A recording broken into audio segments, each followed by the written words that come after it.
Recherche d'emploi, c'est le reportage que vous avez choisi. Il est signé Jérémy Drieux. Chaque jour, c'est sa mère qui le dépose à son travail.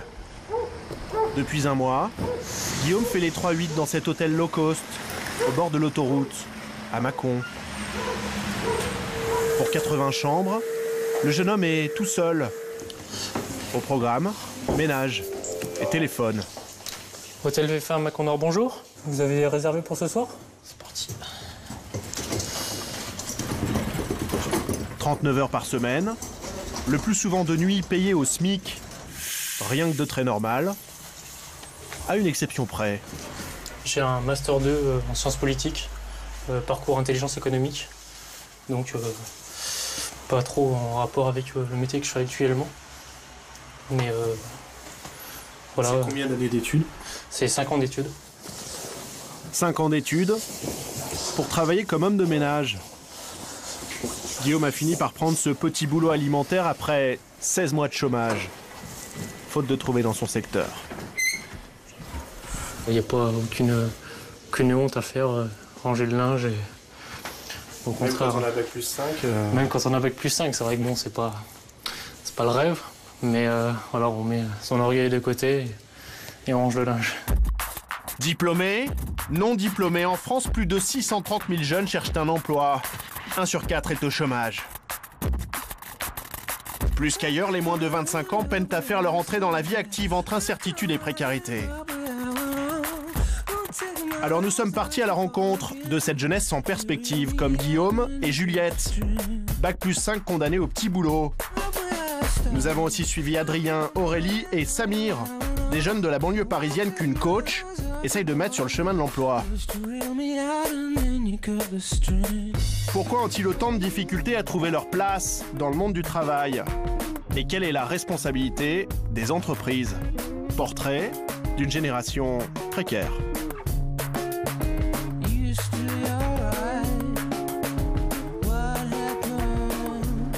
22 h, fin de la journée de travail de Guillaume. Allez. Sur le parking, sa mère l'attend pour le ramener à la maison. Ouais, j'ai aussi très faim. Oui, c'est prêt. Ton père et ton frère t'attendent. Car après 16 mois de chômage, Guillaume a dû revenir habiter chez ses parents, en Saône-et-Loire. C'est pas ce que je veux au quotidien, être dépendant de mes parents, et j'ai besoin de prendre mon envol. J'ai quand même 27 ans et je pense que voilà, c'est pendant une certaine période ça ira, plus je le vivrai assez mal, je pense. Ah bah oui. Et nous aussi, hein. Voilà. Parce que leur indépendance, ils l'ont depuis qu'ils ont le bac, ils sont plus à la maison. Donc lui, il revient là pour quelques mois, la cohabitation va être difficile, hein. C'est vrai qu'à l'âge que j'ai, mes parents, ils avaient déjà des enfants, un métier fixe. Et bon, moi, je pense que j'ai pris un peu de retard, mais j'espère que je vais pouvoir combler ça rapidement, quoi. Guillaume est le deuxième d'une famille de 5 enfants. Et avec lui à table, il ne reste plus que Jean-Félix, le petit dernier. Aujourd'hui, il n'y a pas trop de monde, c'est surtout des ouvriers. Ouais, c'est pas les mêmes. Une situation pas si facile à assumer avec ses proches. Même mes grands-parents, qui à chaque fois que je les ai, t'as trouvé un travail, c'est vraiment un peu la question récurrente. Voilà, c'est tout le monde se demande si j'ai trouvé. De toujours répondre non, j'ai toujours pas, je reviens à Lyon, enfin chez mes parents, donc. C'est pas facile. C'est une inquiétude qui est constante, qui est tout le temps effectivement présente, puisque il n'y a pas une semaine où on l'appelle pour lui dire alors et tes recherches, où ça en est, est-ce que tu as reçu une réponse, est-ce qu'au moins on te répond. Voilà. Souvent on répond même pas, donc c'est vrai que ça c'est décourageant. Le jeune chômeur s'est pourtant démené pour trouver son premier job.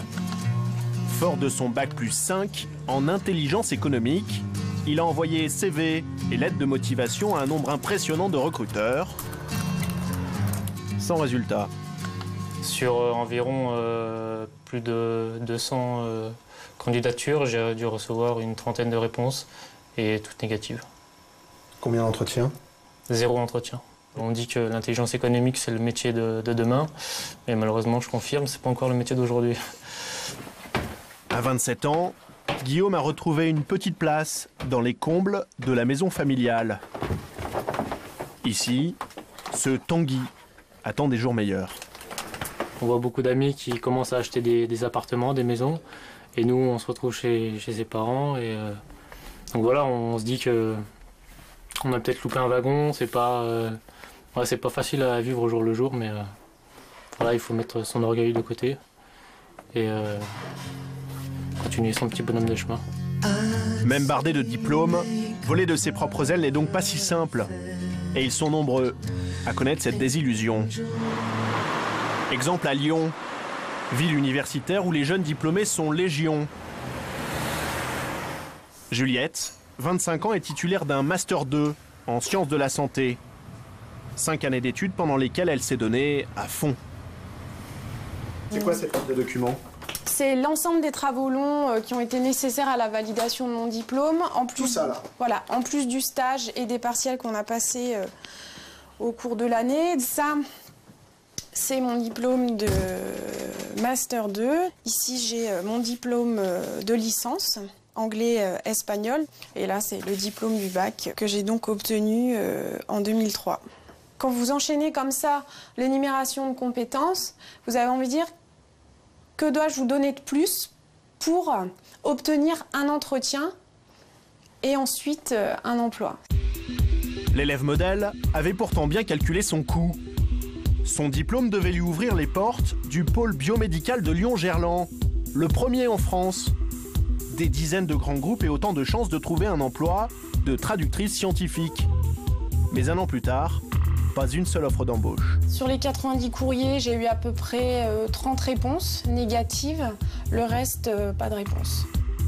Perdant tout espoir, Juliette revoit alors ses ambitions à la baisse. Aujourd'hui, je pense à sous-qualifier mon CV pour trouver un emploi. Ça veut dire quoi, sous-qualifier son CV? Ça veut dire que dans la petite case formation, vous signalez simplement que vous avez fait une licence et non pas un master. Cacher son diplôme pour trouver un job, c'est à peine croyable. Mais redevenue une banale bac+3, Juliette peut maintenant déposer sa candidature dans les agences d'intérim pour un autre poste. Je suis à la recherche d'un emploi en tant que secrétaire assistante. Un job de secrétaire. Juliette espère ainsi rentrer par la petite porte dans une entreprise. Je suis à la recherche d'un emploi et donc à ce sujet, je venais vous voir aujourd'hui pour vous proposer mon CV. À quel point j'ai rempli le profil? Alors, dans l'immédiat, des postes correspondant à votre profil, on n'en a pas. Merci de m'avoir reçu en tout cas. Bonne continuation. Merci. La réponse a au moins le mérite d'être claire. Mais après le départ de Juliette, la conseillère va nous faire un aveu. On a des demandes. Ça, ouais. c'est sûr. On a des demandes. Rien à lui proposer là. Qui correspondent à son profil. Pourquoi vous l'envoyez pas sur des postes de secrétaire? Parce qu'après tout... Parce qu'elle n'est pas secrétaire. Ouais. Mais aussi parce qu'elle serait capable de travailler comme secrétaire. Mais non, il faudrait qu'elle ait déjà une expérience. À tout tenter en vain, à se cogner aux portes, ne reste que la stupéfaction dans l'esprit de Juliette. Je suis une collaboratrice formidable, je suis polyvalente, j'aime le travail en équipe, je sais communiquer, parler français, anglais, gérer l'informatique, les appels, les dossiers. Donc je pense qu'on n'a rien à perdre en m'embauchant, donc voilà. Vous trouvez pas de boulot alors? Il y a quelque chose qui m'échappe dans tout ça.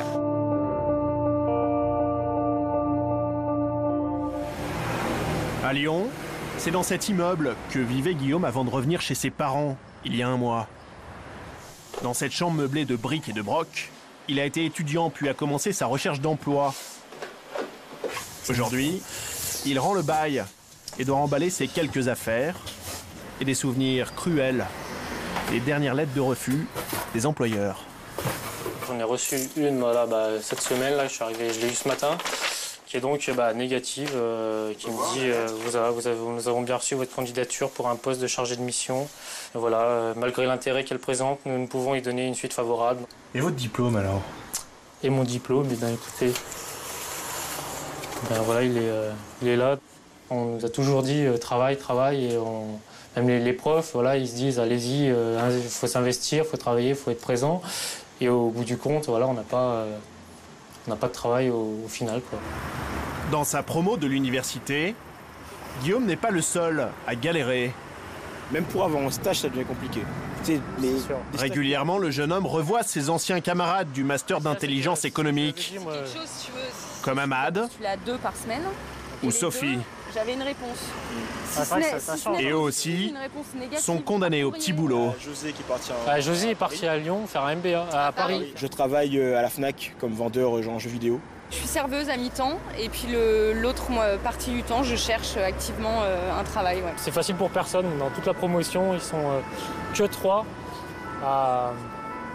sur 19 à avoir un vrai job avec des responsabilités. Donc voilà, on est tous obligés de s'adapter à la situation. Moi, si j'étais responsable d'un master aujourd'hui, je serais inquiète que 3 étudiants sur 19 aient obtenu de travail 1 an après. Et sans doute, je pourrais pas y changer grand-chose, mais je m'en inquiéterais en tout cas. Et puis, éventuellement, j'envisagerais de revoir un peu les enseignements que je délivre. Merci.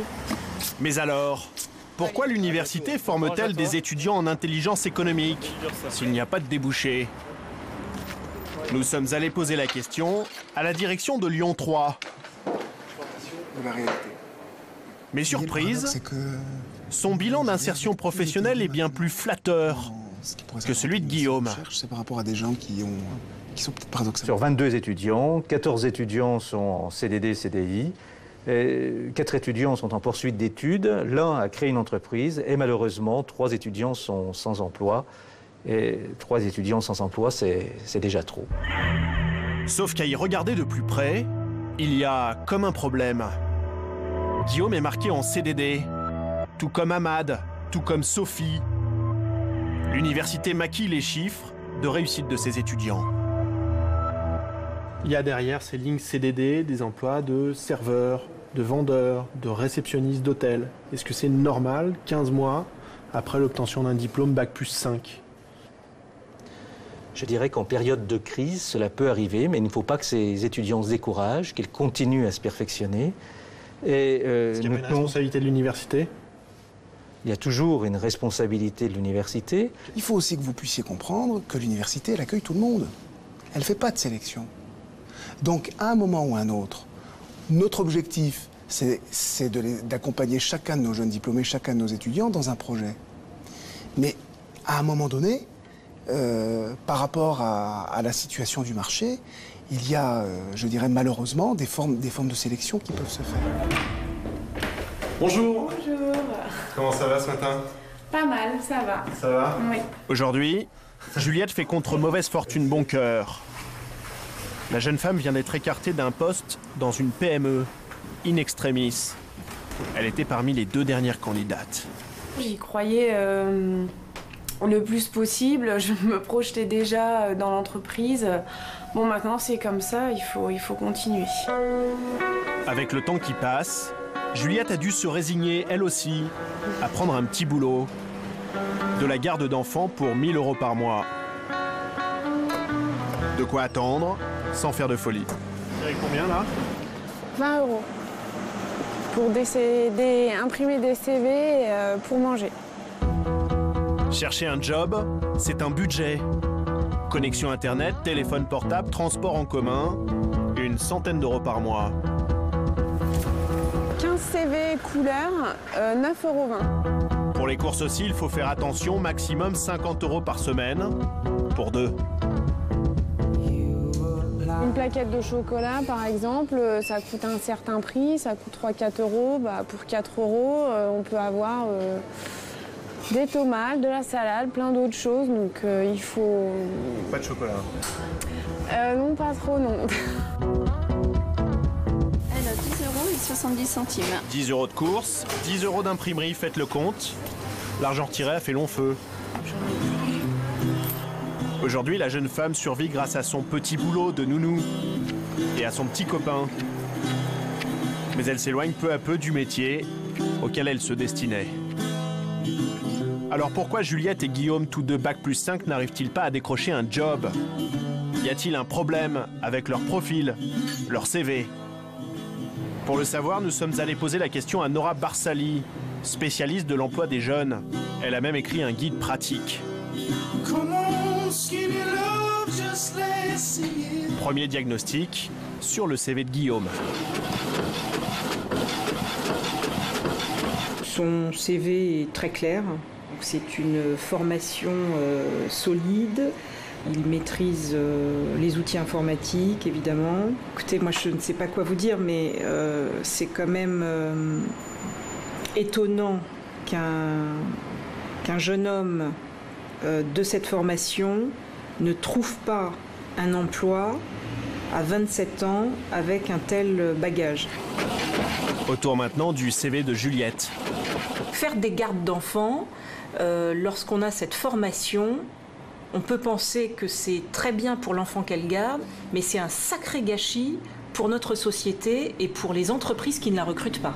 Il est évident que si Guillaume et Juliette avaient un réseau plus fort, un réseau social, j'entends, plus fort du fait de leur origine sociale, du fait de l'appartenance sociale de leurs parents, il est évident que Juliette et Guillaume trouveraient beaucoup plus facilement du travail. On est quand même dans un pays, en France, où la cooptation, où l'élitisme sont très forts. Autrement dit, copinage et piston sont souvent les meilleurs atouts du jeune diplômé dans la course à l'emploi. Sans ces tickets d'entrée, beaucoup doivent attendre leur tour, parfois très longtemps. Alors, j'ai vu sur votre site internet que vous étiez à la recherche d'assistantes. Mais les jeunes diplômés feraient presque figure de privilégiés. Car chaque année, 150 000 jeunes sortent sans diplôme et sans qualification du système scolaire. Et pour eux, c'est encore plus dur.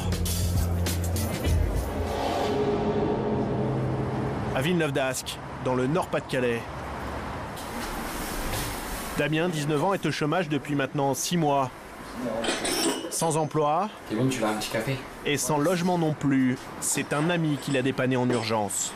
Je vous présente Kevin, l'ami qui m'héberge en ce moment. Ouais. C'est vous qui avez proposé à Damien? Ouais, pour qu'il puisse s'en sortir. Le garçon a quitté sa famille après des conflits à répétition. En ce moment, je dors ici. Dans ce placard de 2 mètres carrés, il s'est fait une petite place pour ne pas déranger. Tous les soirs, je refais le lit. Et pour participer aux frais de la maison, Damien va chercher des colis alimentaires dans une association. Ils ont donné du riz. Ils donnent un peu de légumes aussi. Ils donnent de la farine, de la purée, des pâtes. Le jeune homme sait qu'il ne pourra pas toujours compter sur son ami, qui ne gagne que 600 € par mois, et dont la compagne attend un 2e enfant. Damien vit sous le seuil de pauvreté, sans RSA, sans ACDIC, sans aide familiale. Alors pour ne pas se retrouver dans une situation encore pire, il faut d'urgence trouver du travail. Allez, bon courage. Le problème, c'est que sur son CV, il n'a rien, ni diplôme, ni expérience, seulement ses bras pour travailler. Du coup, il est bien difficile d'intéresser les employeurs. D'autant qu'ici, Damien n'est pas le seul à chercher du travail. Bonjour monsieur. Bonjour. Au fait, j'ai déposé une candidature spontanée avec une lettre de motivation il n'y a pas si longtemps que ça. Oui. Et j'ai toujours pas eu de réponse. Vous en avez beaucoup des candidatures spontanées comme ça Candidature spontanée, bah, on va dire qu'on en a 3-4 par jour, ou ça peut être de 3-4 à 5-6 ou 10, ça dépend les périodes de l'année. Ouais, par jour, oui. Si je pourrais commencer demain, je commencerai demain, même tout de suite, je commencerai tout de suite. On me dit on vous embauche, là il y a un monde vaisselle à faire, je mets mon tablier, je vais à la cuisine et j'exécute. Tant que je gagne de l'argent après et que je travaille, c'est le principal. Mais dans le Nord, être motivé ne suffit pas. Ici, le taux de chômage des jeunes avoisine les 30%, encore plus que la moyenne nationale. Les plus touchés, ceux qui n'ont pas de qualification comme Damien, qui a pourtant suivi un apprentissage en horticulture. Vous n'avez pas eu le CAP? Non, j'ai dû partir avant. Pourquoi? Pour raison personnelle, un décès dans la famille, donc j'ai dû partir. Dans son secteur, il y a bien quelques offres d'emploi, comme fleuriste, par exemple. Mais Damien ne peut pas y prétendre. Alors, comme vous voyez, il faut le bac, il faut 3 à 4 ans d'expérience exigée, il faut le permis B aussi. Quand un jeune reste à la porte des entreprises, Pôle emploi propose des chantiers d'insertion pour une municipalité ou une association. Alors, 20 heures par semaine pour 600 € par mois. C'est ce qu'on appelle un contrat aidé. J'en ai 2 en fait à vous proposer. Et alors l'avantage, c'est que j'en ai 2 sur Villeneuve-d'Ascq. D'accord. On a la Serre des Prés. Je ne sais pas si vous connaissez ce genre de structure. J'ai déjà fait. Vous avez déjà contacté? C'est pas possible. J'ai appelé et j'ai demandé à prendre rendez-vous. Elle m'a dit que c'était pas la peine parce que j'avais pas l'âge requis. J'ai même essayé les jardins de Cocagne. Oui, mais c'est la deuxième que j'allais vous proposer, donc je vois que vous êtes très actif dans votre recherche d'emploi. C'est pas possible non plus. Et ils vous ont dit quoi? Ils m'ont dit que pour l'instant, ils recrutaient pas. L'accompagnement avec les missions locales et rendez-vous avec les compagnies. Avec toute sa bonne volonté mais sans qualification, Damien est déjà hors jeu à 19 ans, même pour un petit boulot. On se dit, bah oui, je fais du ménage à la maison, je peux être femme de ménage. Ben non, on va vous demander effectivement un permis de conduire pour vous rendre au domicile pour effectuer du ménage. On va vous demander de savoir lire et écrire pour pouvoir respecter des consignes. On va vous demander quand même pas mal de choses. Donc ça demande quand même un minimum d'apprentissage. Pas forcément un diplôme, mais en tout cas une qualification professionnelle. En France, les jeunes mettent de plus en plus longtemps à décrocher un premier emploi stable.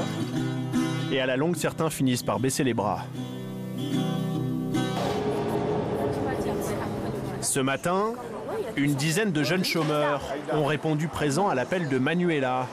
Je ne sais plus si je vous ai compté.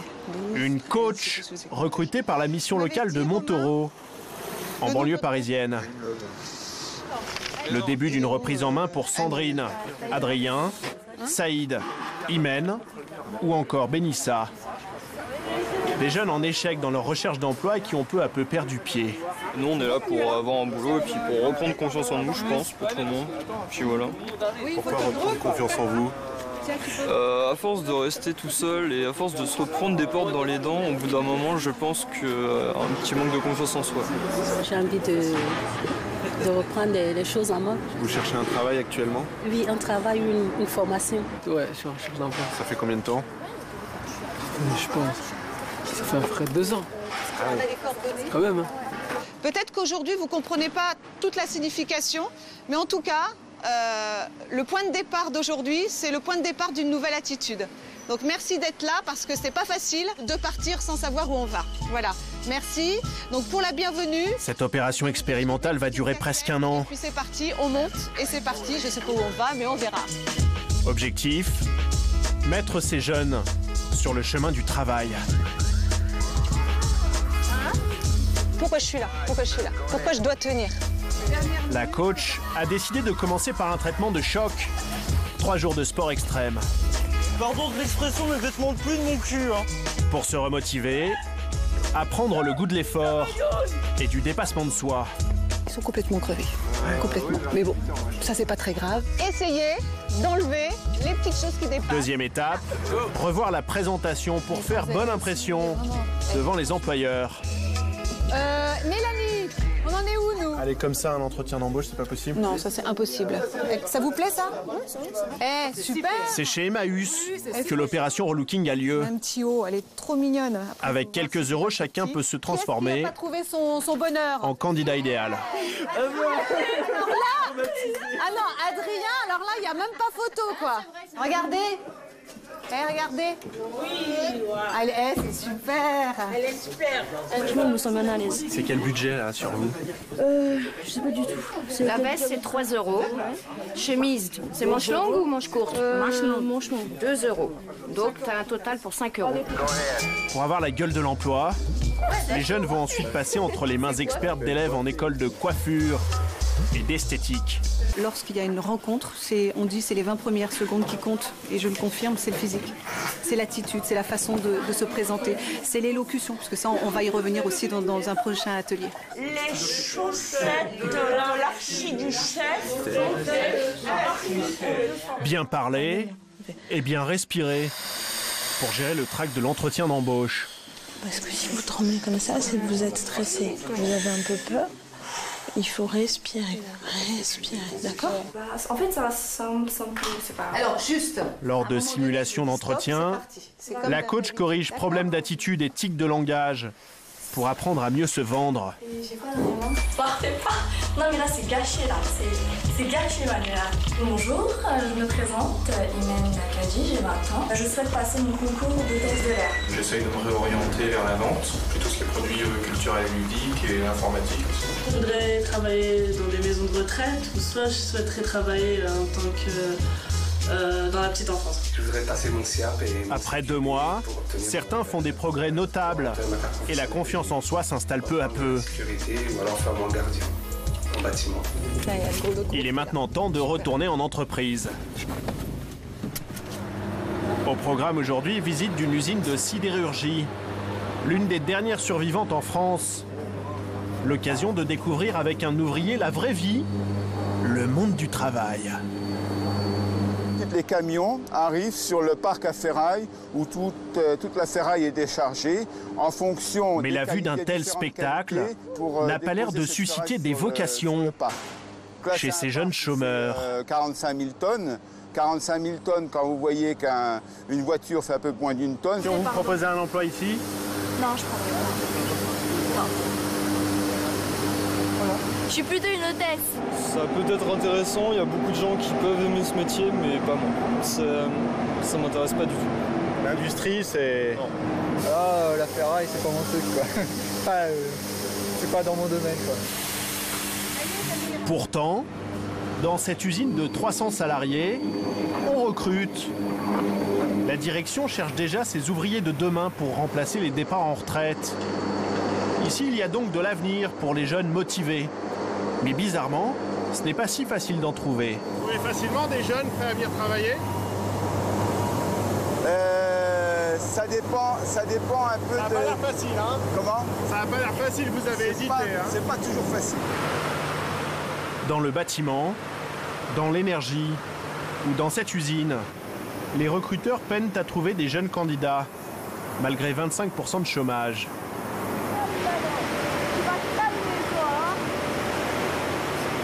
Vous imaginez travailler ici? Non. Le métier de plombier, oui? Ouais, plombier, ouais, mais pas ici, pas à l'usine. Pas à l'usine. Ouais, je vais pas faire ma vie à l'usine, je pourrais pas faire ma vie à l'usine, impossible. Aujourd'hui, il va vous dire non, je ne veux pas. Maintenant, je l'ai observé depuis tout à l'heure. Je l'ai vu super ouvert, je l'ai vu très à l'écoute, il regarde tout. Et ce qu'il faut quand même savoir, c'est qu'il y a 15 jours, Samir, il avait sa casquette. Aujourd'hui, il ne l'a plus. Il y a 15 jours, voilà, il avance. Donc, je ne dis pas un non catégorique. On peut en reparler dans quelques mois. Donc Samir, à la fin de l'année, il viendra peut-être faire un stage dans cette usine. J'en suis persuadée. 3 semaines plus tard, Samir commençait à travailler dans cette usine, un essai au laminoir, en intérim. S'il fait ses preuves, il pourra être embauché en CDI. À Lyon, Juliette continue à chercher inlassablement son premier emploi. Et à ce sujet, je voulais savoir... Plus d'1 an après sa sortie de l'université. Vous recherchez éventuellement un chef de projet de traduction? Non, j'ai pas de poste pour voir. Je n'ai pas le choix que de continuer jusqu'à ce que ça m'amène quelque part. Dans le Nord, Damien a commencé à travailler comme jardinier chez des particuliers.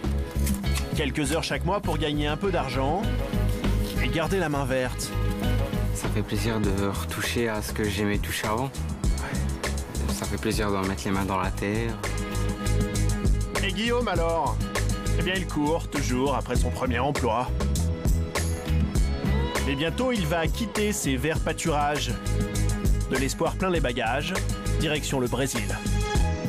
Ils sont à 6% de croissance et voilà, c'est un brassage culturel, ils ont une vision du monde de l'emploi qui est différente d'ici, je pense. Vous pensez que là-bas, vous allez trouver un job? En tout cas, j'espère et je suis vraiment optimiste. Aujourd'hui, des milliers de jeunes formés dans l'enseignement supérieur en France quittent chaque année notre pays pour tenter leur chance sous des cieux plus hospitaliers.